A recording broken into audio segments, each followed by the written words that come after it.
Welcome back to Everyday Economics, the podcast that helps you learn about the economic world happening around you every day. I'm your host, Chris Krug, president of the 501c3 nonprofit, nonpartisan Franklin News Foundation. Everyday Economics is a production of America's Talking Network. You can subscribe to all of our podcasts at americastalking.com. To support Everyday Economics, please make your tax-deductible charitable contribution by clicking the link in the show description.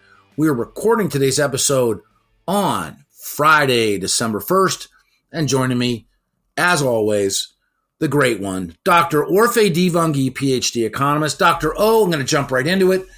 The latest GDP numbers are out, and even, I believe, already revised. According to the government, the economy grew here in the United States 5.2% in the third quarter. That was dialed up from an initial estimate of 4.9%. Consumer spending was revised lower. Core inflation has been trimmed, and corporate profits are supposedly up 4.3%. And there was also a growth in the savings rate. So if you've got money in the bank and it's on a variable rate, in theory, the savings rate went up. What does any of that mean? Against the realities of real people making their way through the world.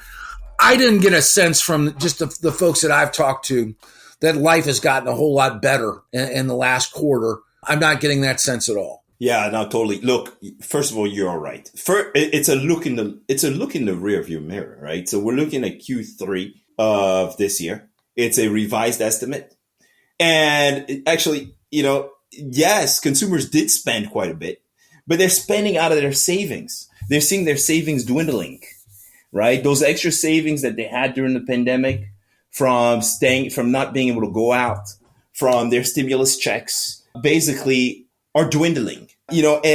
By May of this year, there were some estimates that were basically suggesting that the top households still had about 32 to 67% of those excess savings, while the lowest income households were down to 4%. And that was in May of this year. So you can imagine that by now, we're in December of 2023, low-income households have completely run out of that money. The second lowest income group has also probably run out of that money. And so the majority of consumers not feeling great, right? They're not feeling great. But as a whole, when you look at the economy, right, people did still go and spend during the summer. They spent out of their savings. And now they're going into the fourth quarter. They've gone into the fourth quarter and they are running out.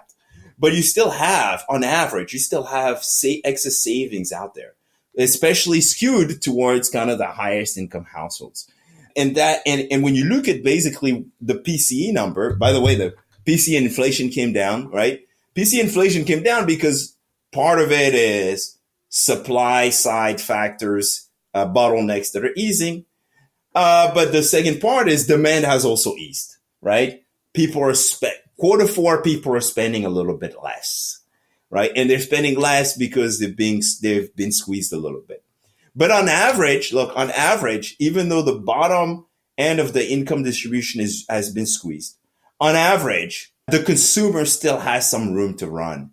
And the reason I know this is because, like you suggested, the savings rate only went up by very little. The savings rate is still very low when compared to before the pandemic. It's something like 3.8% right now. Before the pandemic, But doesn't that make sense? I mean, and doesn't that go to what you just said? I mean, people aren't saving because they're spending their savings because they're... Exactly. And we're at this time of the year where I think that not to say there's pressure in the marketplace to spend, but I mean, Americans do unload a little bit around the holidays. We have those Christmas traditions, that's right. For decades. We spend sort of like, we step outside of reason to some degree. And I remember this from my childhood. I mean, we dare to dream. Well, I have a birthday that falls in January, and every year I would kind of get shorted, on birthday gifts because my parents would kind of hit it hard at Christmas and be like, well, you can't have it twice. I'm like, okay, I get it. No problem.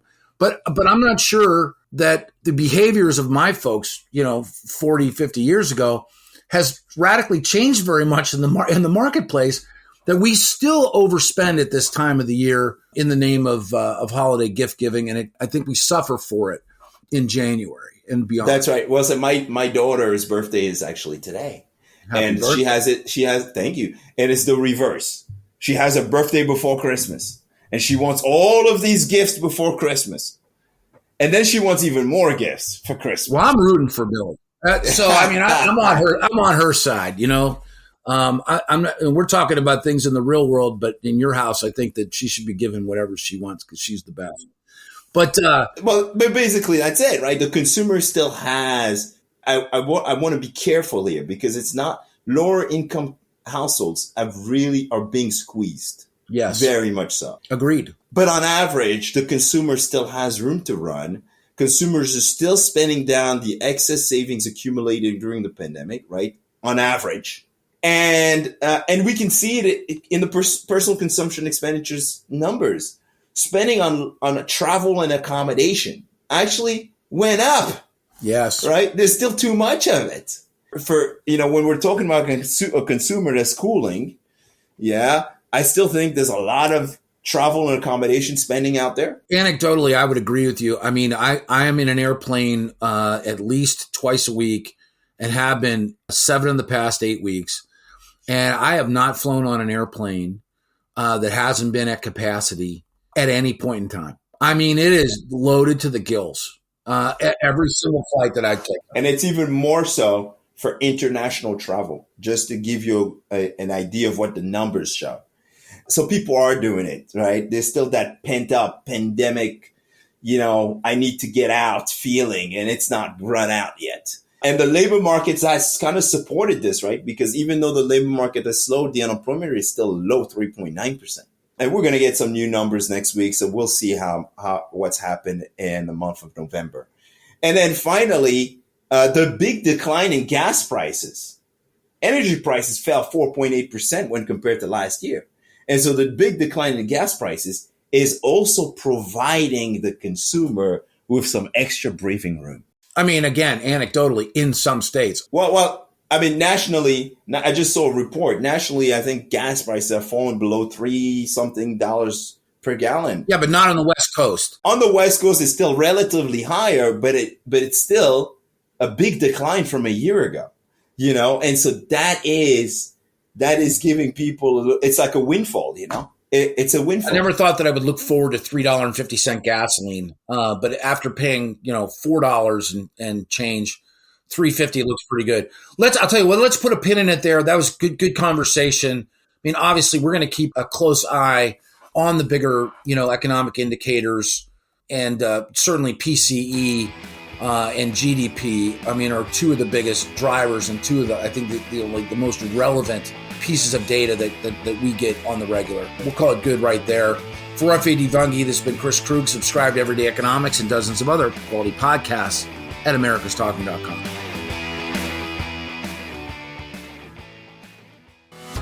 Are you tired of news that puts politics over people? At the nonprofit Franklin News Foundation, we believe in putting people over politics by delivering nonpartisan news and audio content that serves you, the American taxpayer. With Franklin News Foundation, you can read fact-based, state-focused news for free at thecentersquare.com. You can listen to civil, balanced conversations between policy experts through our podcast network at americastalking.com. Or you can get in-depth news on K-12 education spending, curriculum, and school safety at chalkboardnews.com. It's all free through Franklin, where we put you, the American taxpayer, first in every story, episode, and conversation. And it's only possible through our supporters. Together, we can produce content that puts people over politics and brings Americans the news they deserve. Become a supporter today at franklinnews.org/donate. Once again, that's franklinnews.org/donate.